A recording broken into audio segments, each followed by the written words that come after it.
LGBTQ in Pakistan not acceptable.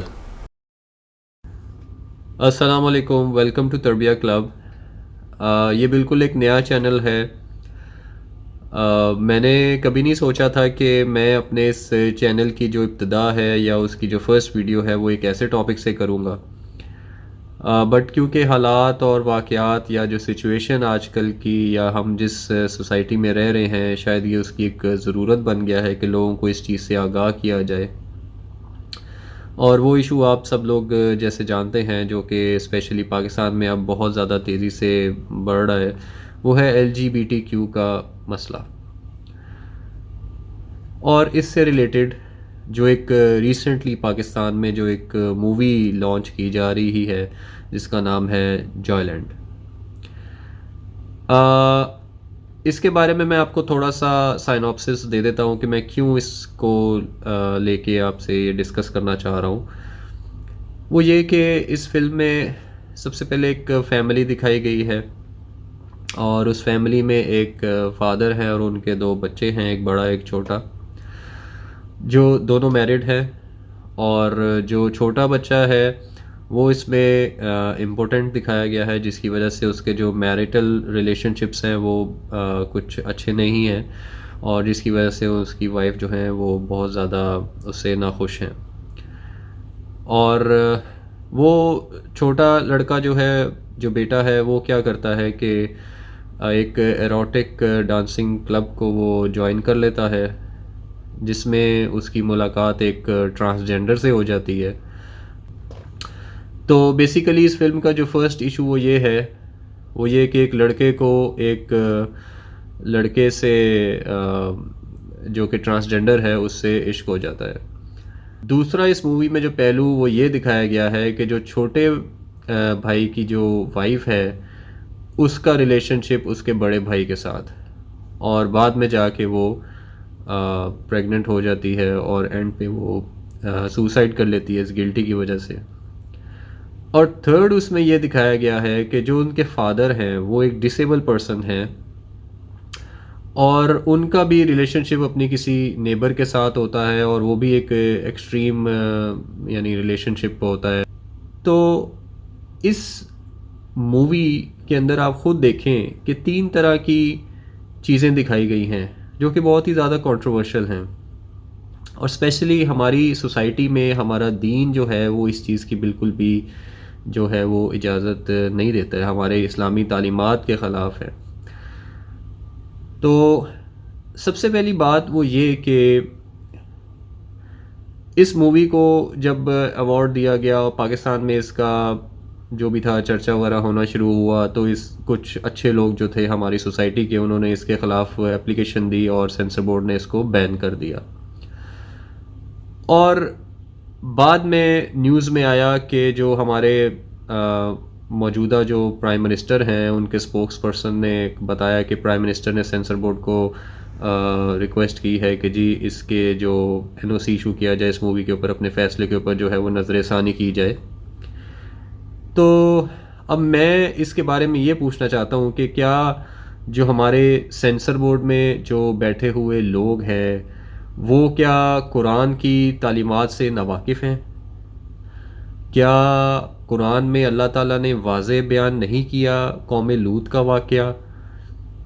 کہ یہ وہ لوگ تھے جو کہ ہم جنس پرستی میں مبتلا تھے، اور انہوں نے ہی دنیا میں سب سے پہلے اس برے فعل کو سٹارٹ کیا تھا، اور پھر انہی لوگوں کے اوپر اللہ تعالیٰ نے اتنا شدید عذاب بھیجا تھا کہ جتنا آج تک کسی اور قوم کے اوپر نہیں بھیجا گیا ہوگا۔ میں اس کی ڈیٹیل میں نہیں جاؤں گا، آپ لوگ قرآن کے اندر اس کو پڑھ سکتے ہیں۔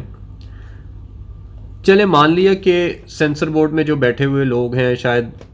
وہ نہ قرآن کو پڑھا ہو لیکن ترجمہ نہ پڑھ سکے ہوں، یا ان کو نہ پتہ ہو، خیر، تو کیا وہ پاکستان کے آئین سے بھی ناواقف ہیں جس میں لکھا ہوا ہے کہ پاکستان میں کوئی بھی ایسا قانون یا عمل جو ہے وہ قرآن اور سنہ کے خلاف نہیں ہوگا؟ تو پھر سینسر بورڈ جب یہ NOC ایشو کرتا ہے تو کیا یہ NOC قرآن کی تعلیمات، اللہ تعالیٰ کی تعلیمات کے خلاف نہیں ہے؟ یہ سوچنے کی بات ہے. جیسا کہ میں نے آپ کو فلم کے سائناپسس میں بتایا کہ فرسٹ وہ جو چھوٹا بیٹا ہے وہ ٹرانسجینڈر کے اس میں مبتلا ہوتا ہے، تو وہ بیسیکلی ایک مرد کے ساتھ ہم جنس پرستی کا شکار ہو رہا ہے. ٹھیک ہے، اس میں بے شک سینز نہ دکھائے ہوں، لیکن آپ کو اس چیز کا ایک آئیڈیا اور جو اس کے اندر ولگر لینگویج یوز کی گئی ہے وہ ڈیفینیٹلی اس بہت زیادہ قابل اعتراض ہے اور ہمارے وہ معاشرے کی اسلامی تعلیمات کی عکاسی نہیں کرتی ہے. سوائے زنا کو پروموٹ کرنے کے لیے میرا نہیں خیال کہ اس فلم میں کچھ اور ہے، کیونکہ قرآن میں صاف ہے کہ جو کوئی بھی شادی شدہ مرد آؤٹ آف ویڈ لاک وہ جا کے چاہے وہ کسی مرد کے ساتھ تعلق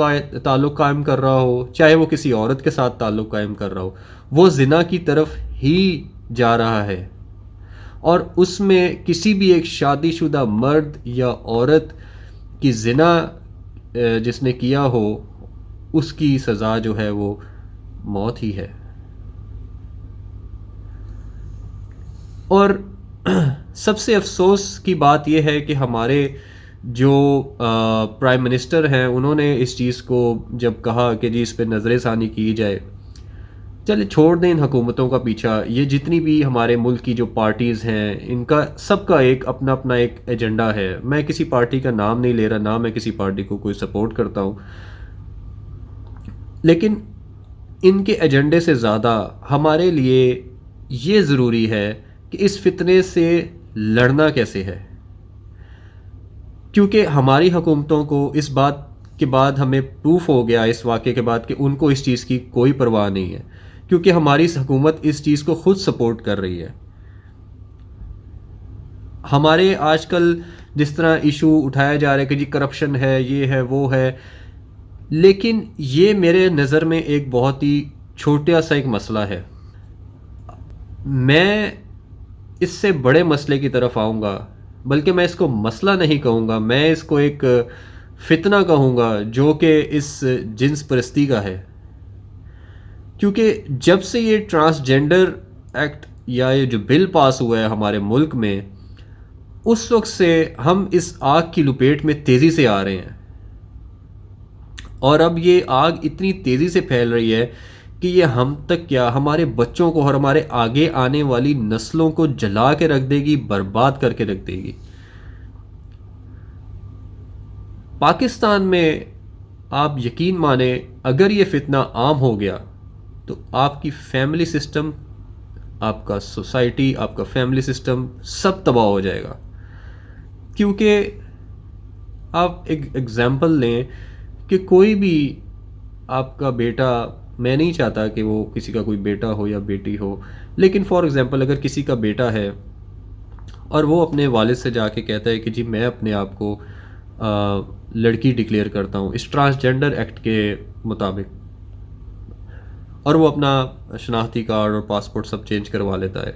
ٹھیک ہے، اس لڑکے نے اپنے آپ کو لڑکی ڈکلیئر کیا اور اس نے آگے جا کے کسی لڑکے سے شادی کر لی. اب آپ مجھے یہ بتائیں کہ کیا لڑکا اور لڑکا آپس میں شادی کر جو رہے ہیں وہ ٹھیک ہوگا؟ کیا آپ کو اللہ اس چیز کا حکم دے رہا ہے؟ کیا اسلام میں اس چیز کو منع نہیں کیا گیا؟ کیا اس کا سخت عذاب نہیں ہے؟ فار ایگزامپل اگر کوئی لڑکی اپنا جینڈر ڈکلیئر کرتی ہے کہ جی میں لڑکا ہوں اور اپنا وہ شناختی کارڈ اور پاسپورٹ جو بھی ہے وہ سب لڑکوں کا بنوا لیتی ہے، تو جب انہیریٹنس یا وراثت کے معاملے میں وہ اپنا حق کلیم کر سکتی ہے لڑکے کے رائٹ کے مطابق، جو کہ ایک اور بڑا مسئلہ ہے جو کہ اللہ تعالیٰ نے اس کا بھی واضح بتایا گیا ہے کہ لڑکی کو کتنا حصہ ملے گا اور لڑکے کو کتنا حصہ ملے گا. میں آپ کو یہ بات کلیئر بتانا چاہتا ہوں کہ ہم اپنے آپ کو ایسی دوزخ کی طرف دھکیل رہے ہیں جہاں ہم تو کیا ہماری آگے آنے والی نسلیں بھی برباد ہو جائیں گی، اور قیامت والے دن وہ سب سے پہلے ہمارا ہی گریبان پکڑیں گی کہ تم لوگوں نے ہمیں اس کام کی طرف لگایا یا تم لوگوں نے ہمیں اس سے بچانے کے لیے کوئی اقدام نہیں کیا. تو اسی لیے میں آپ کو صرف ایک اللہ کا واسطہ دیتا ہوں کہ خدا را آپ اسپیشلی اپنے آگے آنے والی جو نسلیں ہیں، آپ کے جو بچے ہیں، ان کو اس سے بچا لیں، ان کو اس سے بچانے کی ایک بار کوشش کریں۔ مجھے اس بات کی سمجھ نہیں آ رہی ہے کہ آج کل کے ہمارے جو علماء حضرات ہیں وہ اس چیز پہ خاموش کیوں ہیں؟ کیوں کوئی آواز نہیں اٹھائی جا رہی؟ کیوں مسجدوں کے اندر جمعے کے خطبے میں یہ چیزوں کو کیوں نہیں لوگوں کو اس سے آشنا کیا جا رہا کہ جو فتنہ ہمارے سر پہ اس ٹائم آ کھڑا ہوا ہے، ہم کیوں صرف ٹھیک ہے نماز، روزہ، زکوٰۃ یہ سب چیزیں فرض ہیں، لیکن ہم لوگوں کو یہ بھی بتایا جائے کہ آج کل کے جو ہمارے کرنٹ فتنہ ہے، جو بھی ہمارے اوپر جو آج کل مشکلات آئی ہیں، ہمیں اس سے اپنے آپ کو کیسے تیار کرنا ہے، اپنے آنے والی نسلوں کو کیسے اس سے بچانے کے لیے ان کو بھی تیار کرنا ہے۔ آخر میں آپ سب سے یہی کہوں گا کہ صرف کچھ لمحے کے لیے اگر آپ سوچیں کہ کیا اپنے بیٹے یا بیٹی کو اس کام کرنے کی اجازت دیں گے؟ اگر آپ کا جواب نہیں ہے تو میں یہی کہوں گا کہ ایٹ لیسٹ آپ کا ضمیر یا آپ کا جو ایمان ہے وہ ابھی تک الحمدللہ زندہ ہے۔ تو میں آپ سے ایک یہی ریکویسٹ کروں گا کہ ہم سب مل کر اس کے خلاف پرامن احتجاج کریں اور اس فتنے کو اپنے ملک سے اور اپنے بچوں سے دور رکھنے کی کوشش کریں۔ ہم سب کو آواز اٹھانی چاہیے، سوشل میڈیا کے اوپر اپنے میسیجز ریکارڈ کریں تاکہ ہماری آواز ہمارے حکومت تک پہنچے اور ان لوگوں کو یہ اس چیز کا احساس ہو کہ جو یہ ٹرانسجنڈر ایکٹ اس ملک میں لایا گیا ہے یہ کتنا برا ہے اور اس سے کتنا معاشرہ تباہ ہو جائے گا۔ اور اس کے علاوہ جو اس پاکستان میں آنے والی ایسی فلمیں ہیں ان پہ بھی پابندیاں لگائی جائے، یا جو ایسے ڈرامہ بن رہے ہیں ان پہ بھی پابندی لگائی جائے۔ السلام علیکم، thank you for watching the video, اللہ حافظ۔